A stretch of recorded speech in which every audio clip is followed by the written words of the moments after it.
Hey, Dan, and there we're live. Hello, everybody. Welcome to Gabriel Knight, Sins of the Father 20th Anniversary Edition Lunch Party. That's a mouthful right there. Yay! We're all here today, gathered, celebrating today being a milestone, October 15. We get to launch and we get to celebrate today the launch of Gabriel Knight. Into every single available outlet that we've got today. So we're here super tired but very, very happy to be here with you. And with me today, my name is Sai and I'll be trying to host this thing. And with me today, let me introduce you the lovely faces that we've got with me today. First of all, one of the most amazing ladies that we've got in this industry, which inspires us and helps us get through all this madness together. Jensen herself. Thank you for being here, Hi. Jen.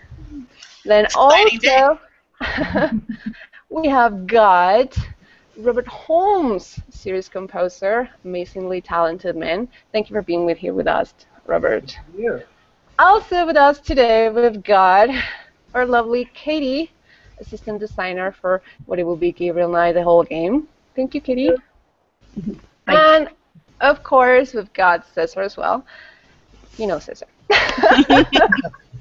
Phoenix And our special guest of today, we're very happy, very thankful to have him here with us. We've got Jason Victor with us. Thank you for being here, Jason. He is the voice of Gabriel Knight, and he's been with us in a lot of different productions so far, so it's quite an honor and so happy to have you here today with us. Oh, very happy to be here.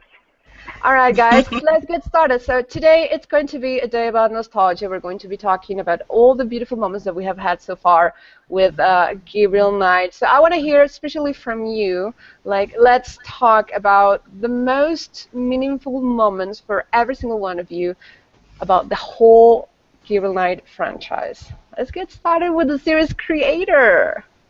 Oh my gosh. Yeah, you first. No, let's go ahead and hear from the series creator exactly what it will be, those beautiful moments that you remember the most about the whole series. Well, I really love working with actors. So some of the best memories I have were when we did the voiceover session for the first Gabriel Knight game, which of course we had an amazing cast for that, and it was the first time I'd really written something that was read by actors of that caliber, so it was a real treat for me to go to LA and be there during that voiceover session and meet everyone and hear them read my words, and that was amazing. And similarly on GK2, it was really fun to see the live actors in the blue screen studio, but I remember particularly filming that opera. Do you remember that, Robert? Yep.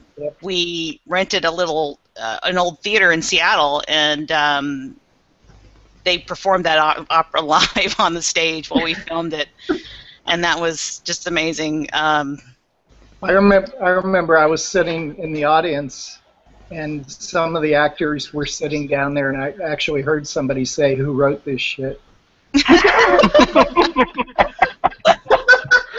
Oh my god. That was memorable. that could say that's a memorable moment. How about you, Katie? I mean, as far as development-wise, just knowing we were going to get to work on the game was obviously pretty huge. And getting to see, kind of come to life in a new version was really fun, and working with Jane. I think of those particular instances. I remember actually back when we were first starting it, it was almost 2 years ago now, probably. I got to go down and spend a week with Jane and Robert on the farm to kind of kick off working on that, and also working on Mobius, and that was just a lot of fun to kind of hear some of the stories from them personally, and So, for example, one question I've got is this: how is it working now again with Jane Jensen? Versus when? Well, for example, with Mobius, I mean. Oh, versus Mobius. It's sort of odd because they kind of all. This is different because we're talking about Gabriel Knight. This is a known franchise. I mean, it's kind of a different work when we started Mobius from scratch and all this. Mm-hmm.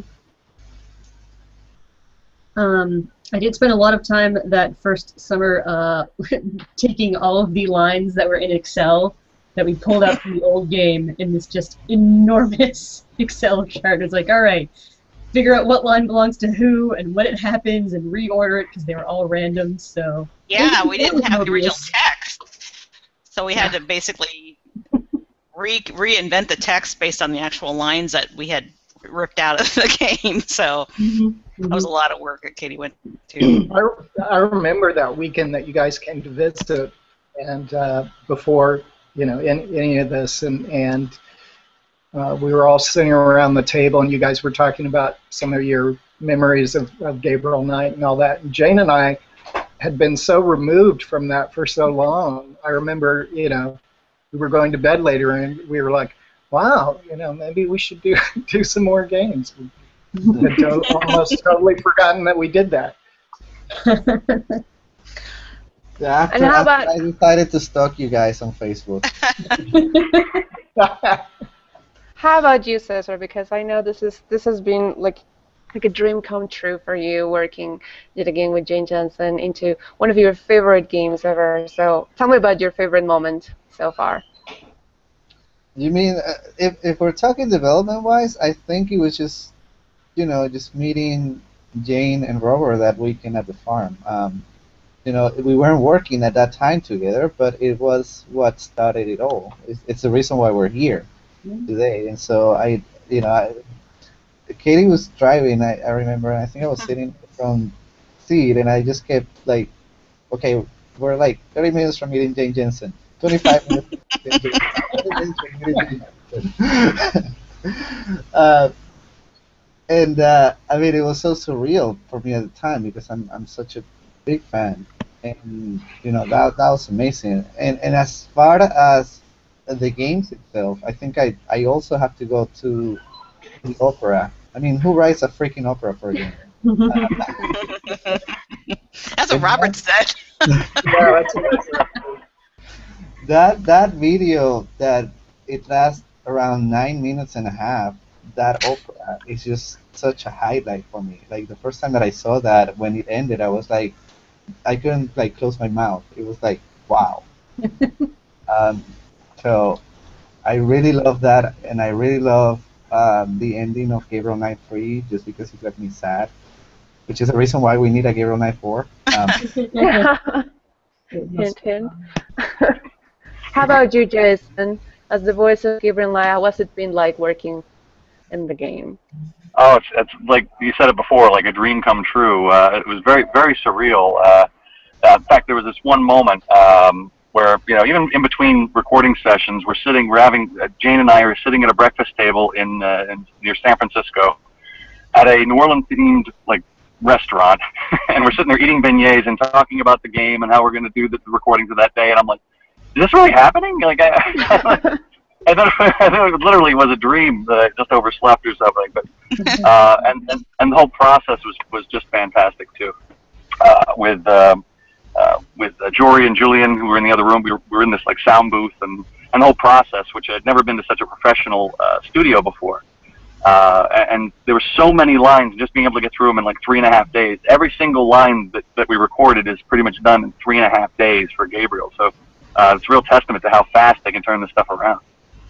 Well, I mean, a lot of that, because we actually really struggled with the narrator. It was really painful, but Jason was amazing, because I don't know if you know the story about how he sort of got that role, but he had worked with Phoenix before on King's Quest, and when I was getting ready to do my Kickstarter, we had this idea to make this little video, which was sort of a teaser for it, and I wanted a Gabriel Knight voice, and they were like, well, we know this guy who can kind of do Gabriel Knight pretty well.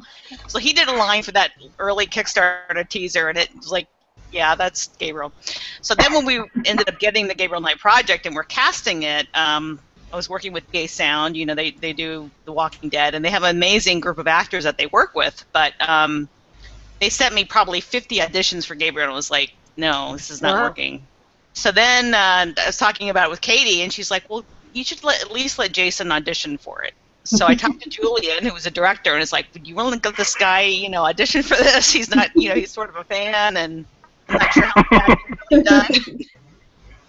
So, for Anyway, example, talking about the production of the game, how has it been so far? Because, I mean, this is something that you originally created once upon a time, and now having the opportunity to go back and do over everything again, how has it been for you? I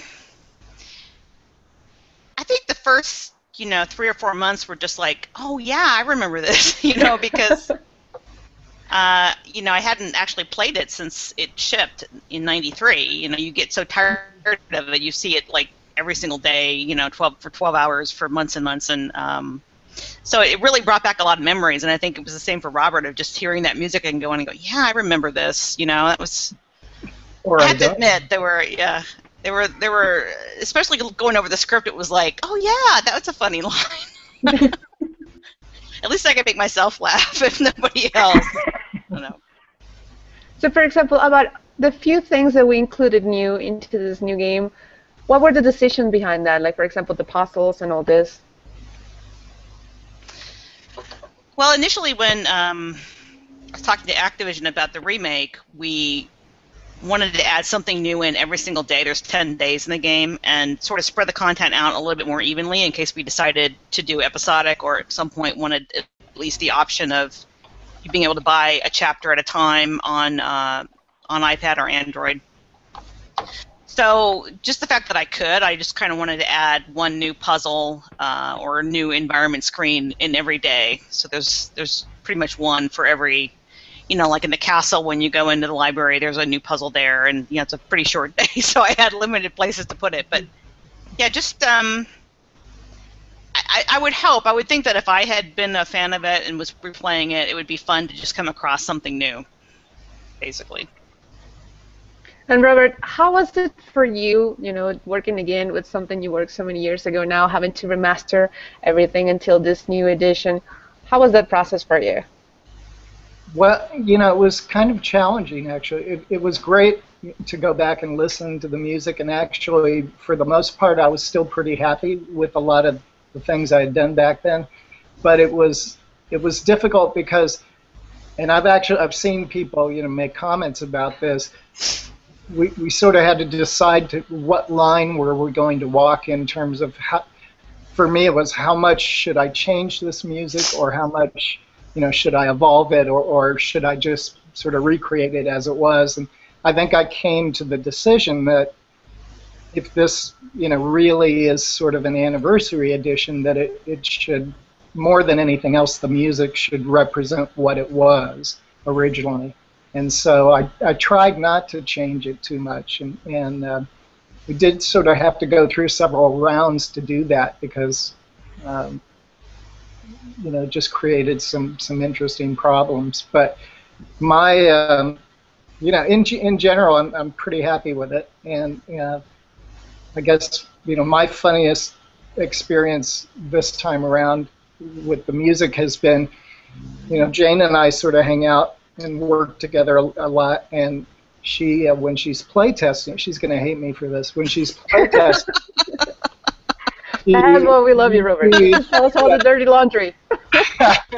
She's usually wearing headphones, and so I can sometimes sort of tell what room she's in because she's trying to whistle the music. And Jane is brilliant at so many things, and whistling is not one. So it's kind of fun, actually. What song is she listening to? For example, one question I've got for Cesar is like, how, as a fan, and now as a developer, what is the differences? What makes this anniversary edition so special? Well, I mean, the funny thing is that as a fan, when I played this, I was 13 years old. I remember long time that, ago, huh? Yeah, I saw the first time that I saw Gabriel Knight was on a spread. It was an ad in Computer Gaming World, and there were the four games that were coming out from Sierra in December, and Gabriel Knight was one of them, and I was immediately hypnotized by it, and I had to have it. So actually, when I finally got that game, I realized that I couldn't play it because I had a 286 at the time, and I needed a 386. So I started begging my dad to buy me a computer so I could play the game. In the meanwhile, I used to go to every friend's house that I could so that I could play it in there while, while I got my computer. So, but Gabriel Knight for me was like, it was an eye-opener in a way that since I played that game, I wanted to make games. So when it finally sort of happened that, that Jane talked to me and say, hey, by the way, I might be doing Gabriel Knight. I was like, what? And it becomes like, it is a joy, but it's also a huge responsibility because, It is. as a fan, I can be myself the biggest critic of it. And I want it to be perfect because I know how much it's riding on it and how much respect people have for the original. So it's very joyful, but at the same time, it's very stressful that every little detail comes out right. So, for example, in terms of production, what was the most difficult thing to put together for Gabriel Knight? It's always a challenge to put together the, just to put the animations together and the cinematics so that finally comes together and everything's working at the same time. Because that's where you hit the most bugs. Like, you have clipping that you have to fix. You have animations that are not running correctly or things that need to be finished. But in this case, I mean, and also because we wanted a perfect game, we were working pretty much until yesterday on this. Yes. Nobody has slept. Nobody has slept. No, I We think were fixing I think too that because it's so high definition, you can really see the characters' faces. So like even expressions, lip syncing, even when they're just in the room, much less the hot talking heads. But all that stuff becomes much more, much harder to polish up because you can just see so much more. You can't get away with just sort of, blobby head bobbing or something like that. So, guys, if you're listening, make sure that you can send your questions on YouTube. So if you've got any question for Jane, for Robert, or Katie, or Cesar, just make sure to let us know. Now, let's get started with a few questions. I really saw a really interesting one here. Crickhead Pro just asked, what made Gabriel Knight such an amazing title in the past within the video game industry? I think it was just really different. It's much less sort of different now, but at the time that it came out in '93, it was really the first PC game that was, dark and horror and a much deeper storyline, more serious storyline, and paranormal. I mean, all that stuff is very, very popular now, but it was really the first one that that came out like that in the PC industry, and I think that's why it sort of made the impact that it did at the time. Yeah, and as a fan, I completely agree because that was the reason that when I saw that spread, it was, for Sierra Games, it was Larry and King's Quest and Quest for Glory, and then Gabriel Knight, and then it was like, what is this? What is this? Because there was a guy hanging from a tree in it, and it's free, and I want this. Yeah. That's another good question here. Reynold Snell, I hope I pronounced your name correctly. How many Gabriel Knight games would you like to make if you got the opportunity to do so? All of them. how many is all? You mean new ones to make or the ones to remake? But let's New ones. tackle both in this case. Like, if you actually had the opportunity to make another game right after this one, which one would you want to make? I think it would be really great to do a new trilogy. I mean, we had GK 1, 2, and 3. It would be wonderful to do like 4, 5, and 6 and have a longer story arc. That I mean, not that 4 wouldn't have an ending, but sort of have a new mission or a new thing. But that's really pie in the sky. We'll see. Oh yeah, it kind of depends on a lot of different things. There's another question here. Jeremy's asking, hello Jeremy, what was the most surprisingly difficult part of the remake, and what was the most surprisingly easy part to make of the remake? The most difficult and the easiest of this remake. Wow, some really good questions, guys. Yeah. I think the voices, because it took us a while just to figure out what we were going to do. I mean, we thought about, initially trying to get the cast back, and then maybe trying to get a different, similar, it was just, and trying to find a studio where we could film it, where it wasn't, or, record it, where it wasn't like hundreds of thousands of dollars, really. And Emily Morganti, our PR person, introduced me to VA Sound, who does all the Telltale games, and that was a lifesaver, because any other studio had no idea how to handle this volume of voiceover. It's like 10,000 lines. Okay, that'd be $1 million. It's like, no. So yeah, I mean, I think just figuring all that out and getting it cast, and that was probably the hardest part. And what was the easiest to make in all the remake? I think the easiest. Like something that just came naturally. I think the easiest for me, in a way, and I wasn't expecting this, was the animations. Just because the first time that we sat down to get a list of animations, we realized like this game is impossible to make. There's so much like stuff to do to animate. But in a way, like the mocap that was done for it helped a lot, and then that put us in a position where we could like do all the animations in time, which was something that I was always worried about. That was never gonna happen. Not saying that it was easy. It wasn't easy, but it was something that it was very doable, and we never had to like cut really much of it to get the game done. Another question we've got here from Alex Johnson. He's asking, Jane, who are your personal and professional heroes and why?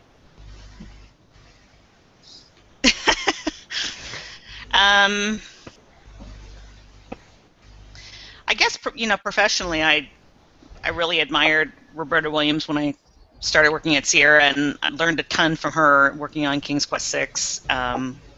I was always personally a big fan of the I want to say Telltale, the LucasArts people as well. I was a big fan of their games, Hal Barwood and Monkey Island, and in writing, I really have always loved Anne Rice's early work, and Stephen King and Neil Gaiman, and so I guess that's it. Personally, all these difficult questions. Actually, Robert's been really influential on me, I think, because he made me love dogs, which now we're like the crazy dog couple. We have 3 dogs. I love the Robert Speed. He's always sharing photos of the dogs and all these beautiful pictures of them together, like living a better life than I do. Yeah. So, yeah, and he brought Raleigh into my life, and so that's been pretty nice. How about you, Robert, by the way? Do you have any influential people in this industry? Yeah, it's interesting because I'm not really inherently a game player. I'm really not exposed to a lot of the other guys. I mean, some of them, a lot of them we sort of grew up together in the industry, so I'm aware of their work, and every once in a while I'll get turned on to something. But a lot of the guys that inspire me, really came out of the film world, and specifically the early days of film and film scoring, like Max Steiner and some of those guys. So, did I just hear a puppy somewhere there? They're trying to make a cameo. There is another question here, a really good one from Candice. Hello, Candice. She's asking, Jane, can you talk about that new short story that was just released, and what does this story means for the future? Everybody has been asking about that, by the way. I read it. Social media, that has been a really good question. I read the story last night when I was waiting for a bill to be made, and I was like, oh my. Yeah. That was pretty much my reaction with it too. Was like, oh, this is so great. Yeah, it's been really nice that everyone has enjoyed that. I was nervous about it because it's just been a while since I've written Gabriel, and I knew people would want something would be expecting a lot out of it. So, I love the idea of bringing Von Glauer back, and I mean, maybe we'll even be able to carry him into GK4 if we get to do one. I'm not sure, but there are a lot of hints in there about things that I would like to do in the future, and I've noticed that people haven't pulled them all out. The most important one has not been mentioned, so. Yeah, which leads us to another question here. A Scarful Who, I hope I said your name correctly. Wait. I want to know about that most important name. Hang on. This question is about like locations. What about the next time you actually get to work on another Gabriel Knight game? Where would it be located?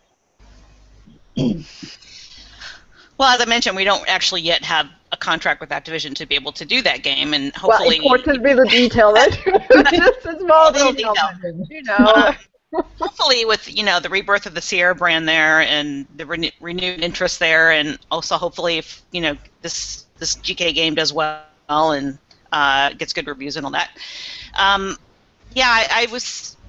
I'm sort of thinking that it's like Scotland or an island in Scotland, like the Isle of Mull or something like that. But nothing is for sure until the script is actually written. It could change between now and then.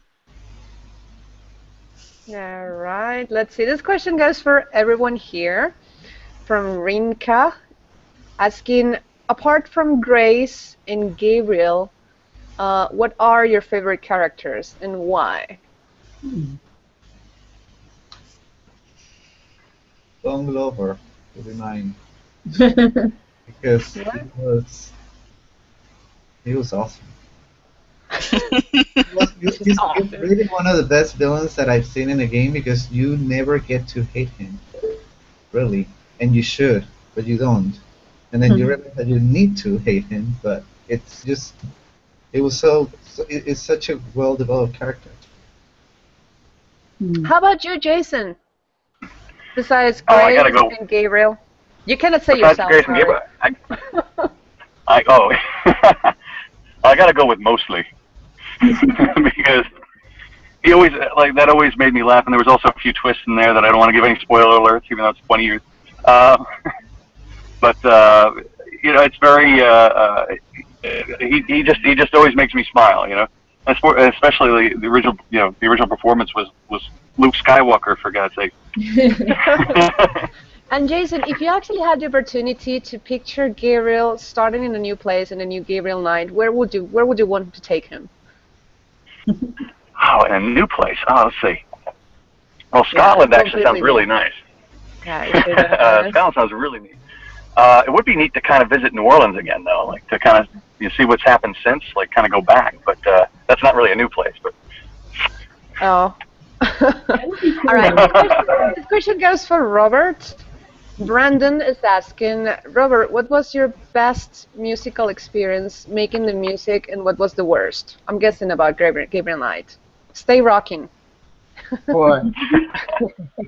The best experience, I guess, was I was working on Grandma's theme, which has always been one of my favorites.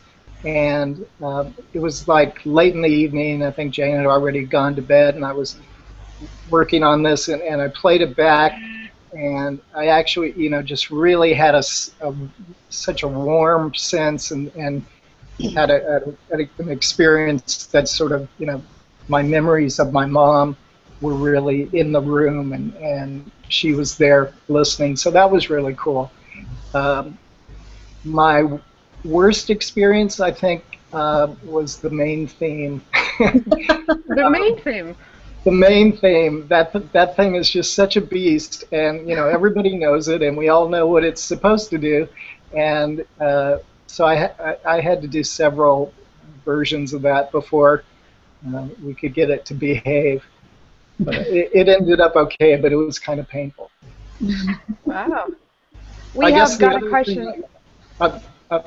I should mention, I had a terrible data dump at the beginning of our process where I lost a lot of the music, a lot of the files. So you have to start it over again? Yeah, so we had to start over again. So that was kind of frustrating. Wow. Oh. Well, but you made it in time because everything just went perfectly according to production. Yes. All right, we've got another question here from Alessandra. She's asking, is there anything in the game that you wanted to change, but in the end just stayed like it was?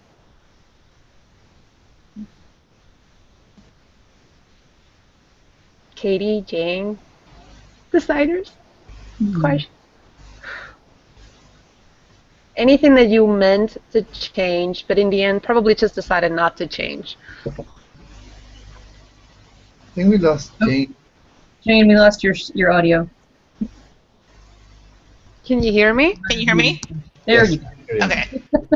There we go. I was saying that there were some dialogues that felt really long to me now, like with Dr. John and stuff, that I probably wouldn't have written them that way now. And we did shuffle them around a little bit, but mostly we left them in just because I knew, they weren't required dialogues, and I knew people would, kind of expect to hear the original line. So it was one at least. That was the only one? So everything was basically just as intended. Everything was just as planned in the game. No regrets. Well, as a designer, I'm sure that there's a lot of different things that you wish you probably had maybe more time, maybe more money, and a lot of time, a lot of different assets, to make probably more. But into what was made, everyone's happy with what was made.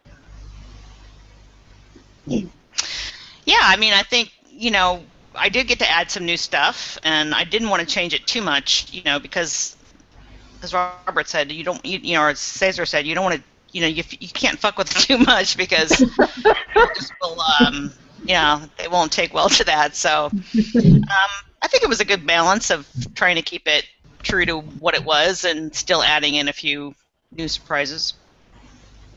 All right, all right. Let's see. We've got a question here from Guitar Guy. He's asking, without giving much away, would you consider still pursuing a ghost narrative as hinted in the third game for a possible sequel? Would you ever see Gabriel pursue a more X-Files UFO theme case? I don't think it would be about ghosts at this point. And I think, she doesn't want to say much, guys. She wants to keep on working on this.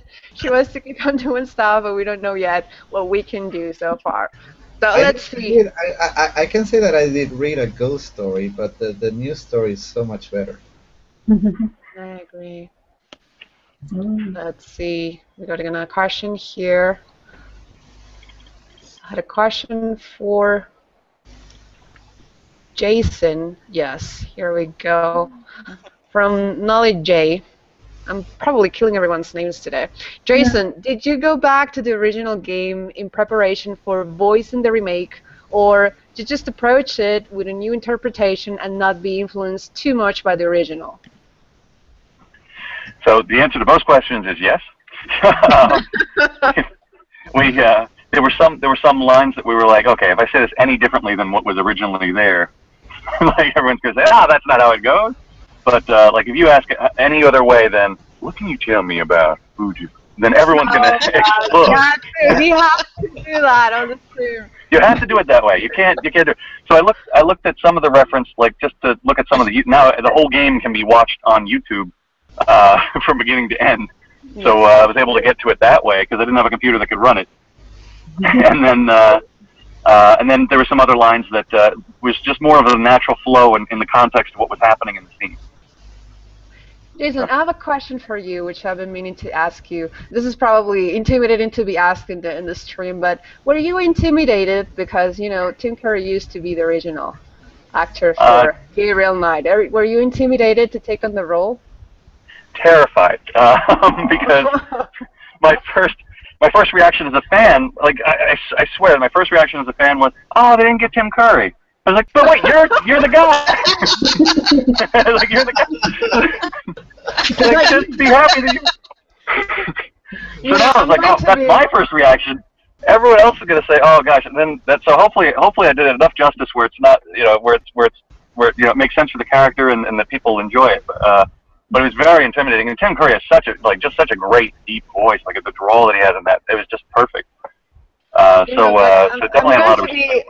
I'm going to be very honest with you. I remember we were in a meeting and I asked Cesar about this actually. He mentioned it to us. It's like, we have our new Gabriel Knight and he's going to be Jason. I was actually pretty happy to have you on board because we actually had you. Yeah, we had you before for the games, and I must say that you are part of Phoenix family by now. So I was really, really happy to hear that you were part of the team. Oh, thank you so much. What I was going to say earlier was that, it was really funny working with a fan because Jason got in that studio and he just knew the context of every single line. I mean, it was like he was, reading back like if you were at the Rocky Horror Picture Show or something. I mean, he knew every single line and what the context was, so we didn't have to explain, well, in this case, you're at Grandma's house. No, he knew it. And he just pounded him out. I've got a question for Jason, actually. Now, you've gotten to play King Graham, you've gotten to play Gabriel Knight, so who is your third role of Sierra games that you want for the trifecta? I don't know. I think I've got a George Stobart in me. I don't know. That's not. But that's not Sierra, so it doesn't count. Oh, sorry. King Graham. I don't know. Yeah. Just say Roger Wilco. Roger Wilco is great. We'll do that. All right. We've got a question here from Kitty Cat asking Jane, what is your favorite new feature puzzle scene from the game? Any of this? Which one is your favorite? I really like the new journal entries because they have a lot of, they're written, in Gabriel's sort of first-person personality, and I just think they add a lot of, something to the game that wasn't there before. So I think they're really fun. I love the new confessional scene, which Katie wrote actually, where Gabriel confesses to the priest in order to scare him in horror from the confessional booth. And I really like the exteriors that we added, the exterior of the bookshop and police station and Casino's house, and just really trying to get more of that New Orleans French Quarter feeling going on. We've got another question here. This is actually an interesting one. Basti asking, are full motion video adventure games still something you are interested in, or do you prefer to stick to the traditional style like Mobius, Gabriel Knight 1, and Grey Matter, be it for budget, technical, or stylistic reasons? I would really like to do another FMV game, and I actually have a proposal for one that is it's an Amish murder mystery romance game that we've been floating around. It would take a really strong publisher and a good budget because it is a whole different sort of way to approach production, but I would love to do it again. Oh, this is a very sweet comment here. Adric Mail says, first, I want to thank you for this. Gabriel was a driving force for my love of urban fantasy when I was younger, and I'm now writing my first novel in the genre. My question is, would you ever consider doing a large crossover mystery featuring Gabriel Knight and possibly Erica Reed and Malachi Rector? Crossover. No, I don't think so. I can't imagine Malachi and Gabriel in the same room. God, Malachi would kill him.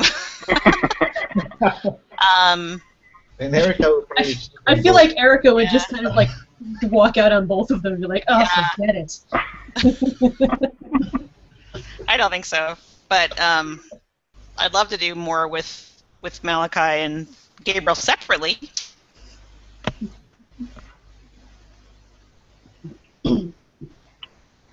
Nope, we lost your audio side. Oh. Okay. What? Huh? I think we lost Sai's audio. Oh, we lost Sai's audio. We can see her, we can't hear her. Sai. Are you muted?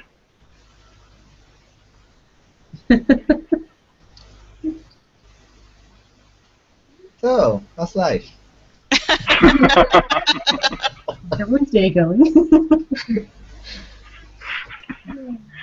I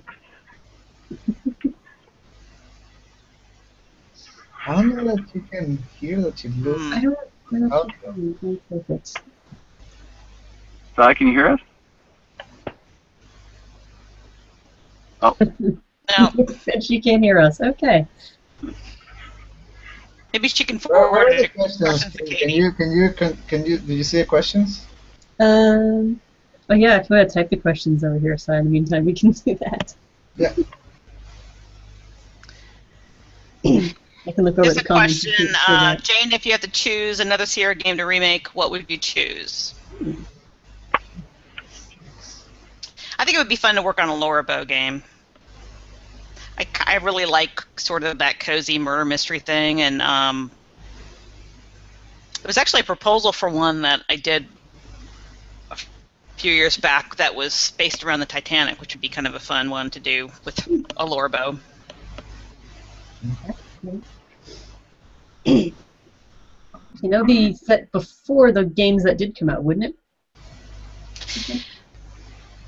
It was, I can't remember now, but I think so. I think it was like, you know, yeah, it involved the Titanic, but she wasn't actually on the Titanic. It was like some. Oh.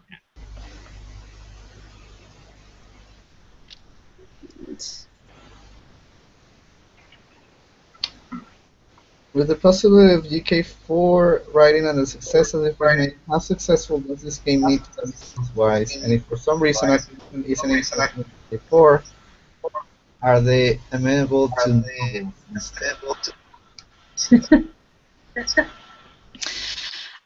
I don't know that I have a figure in mind. I think that, you know, what we really hope to see is that, you know, the fans are excited about it, that, you know, the reviews are positive for the most part, and that sales are decent. You know, if it kind of goes out and nobody cares, but, you know, we've had a really good response to the game since it was announced. So, and I think even when the Sierra brand was announced, GK4 was one of the titles that Activision has been seeing mentioned a lot that people want to see on that brand. So hopefully, in terms of the novels, the problem is that, you know, Activision owns the characters. So in order for me to be able to write more novels, I'd have to do another contract with them for that. And initially I had a 2-book contract. So it's just a matter of, you know, their legal department is super busy, and it's not something that would make them much money, and they're not in the book business, and, you know, they just really it wouldn't be worth their time necessarily to do that.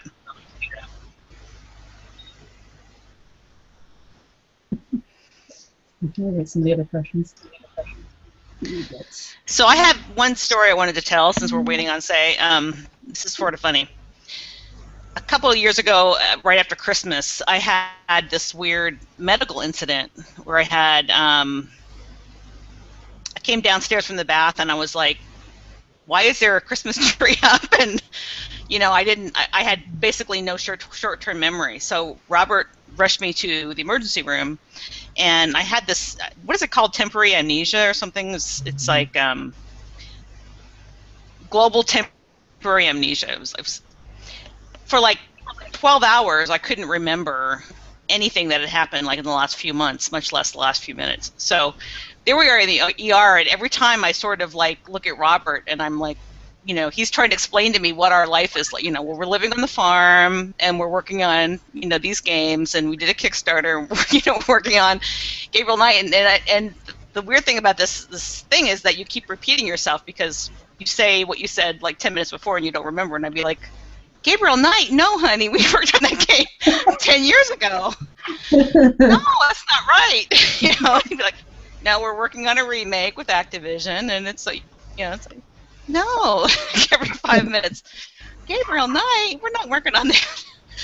I don't know. It just seemed kind of funny. Yes, we are working on it. We really are. So. It's like, I don't have amnesia. You have amnesia. So we got a couple more questions. It looks like to wrap up. It's asking, Jane, what do you know about the new Sierra? Do you think it is a real possibility of new Gabriel games on the Sierra brand? Well, when when I first started talking to Activision about Gabriel Knight was a couple years ago during our Kickstarter, and there were, was a really great producer in-house who was a big fan of the old Sierra titles who wanted to see Activision do something with those games, and I met with him and we talked about some of the franchises and what could be done there, and had the idea of doing a GK1 20th anniversary remake as one of the first titles they were interested with that. Well, at the time, he just didn't get approval to push that initiative forward within Sierra, so he was actually very helpful in helping me to get the rights to do that by my, on our own as a little studio. So that after that whole deal was finally done, then they sort of decided to go ahead with that initiative within Activision. So what I can tell you is that the people behind that have made that happen are really good people. They love the Sierra franchises. I think they really have a good mindset about what they'd like to do, and so I'm really excited that they finally got that initiative pushed through, and I'm hoping we see a lot of new titles. As a fan of Sierra, I'm hoping to play some of those new titles. And I do think that they're interested in working with indie studios like us, and we've been in contact. I think they're just trying to figure out exactly what games they're going to do first and with whom, and so hopefully there is a good chance that Robert and I with Pinkerton Road can be working with them, and hopefully we'll see a new GK. And here's a cool anecdote too. This person that Jane was talking to, I used to work in his studio 7 years ago, and I used to walk into his office sometimes, and there was a box of Gabriel Knight 2, and I was like, "Really, you like Gabriel Knight?" And we would talk about it like for hours. Like, yeah, this game is awesome, and I love it. And it's kind of funny that when Jane told me I'm talking to this person, his name is blah blah blah, and I was like, "Really? You're talking to him?" Hey, we got a comment for Jane from Mikhail, who does our videos. He says, "From Scotland, it could be Finland." He's obviously from Finland. Only if I can stay with you during production. There you go, Mikhail. Let's see, and we have 2 more questions. Let's see. That one, I think we asked this one about sales and novels. So, all right, so we're down to the last one here. And then we have a giveaway for the people who submitted questions for some keys for the remake. The last question. Jane, what kind of impact would you like to have on the people who play your video games? I read a lot, and I'm a fan of shows like Supernatural and True Detective, and I think there's just this, it's really hard to explain, but there's just, if you can touch somebody's heart, I mean, it's not that any work of art is necessarily perfect, but if at the end, and you read that last page, or you get to the end of the movie or whatever, you just feel like you've really been touched somehow. I guess I just call that, that there's heart in it, and that's what I look for in art and what I hope to be able to put into my work. All right, so that is our hangout for today. Thank you, everybody, for joining us. Putting Pinkerton and Phoenix and Gabriel Knight, adventure games everywhere, and great questions. And our 3 winners for the giveaway of a free copy, digital copy of Gabriel Knight Remake, are Scarfulu, Kitty Cat, and Craighead Pro. We'll post those in the comments as well, and you guys just email us at support@postudios.com, and we'll hook you up. And yeah, thanks everyone for coming here. Thank you to our unfortunately now silent side. And enjoy the game. Yes. Yeah. Yeah. And let us know. Let us know what you think Yeah. on my Facebook page or Facebook forums. Let us know. All right. Enjoy. Happy shadow hunting. Thank you, everybody. Bye, everybody.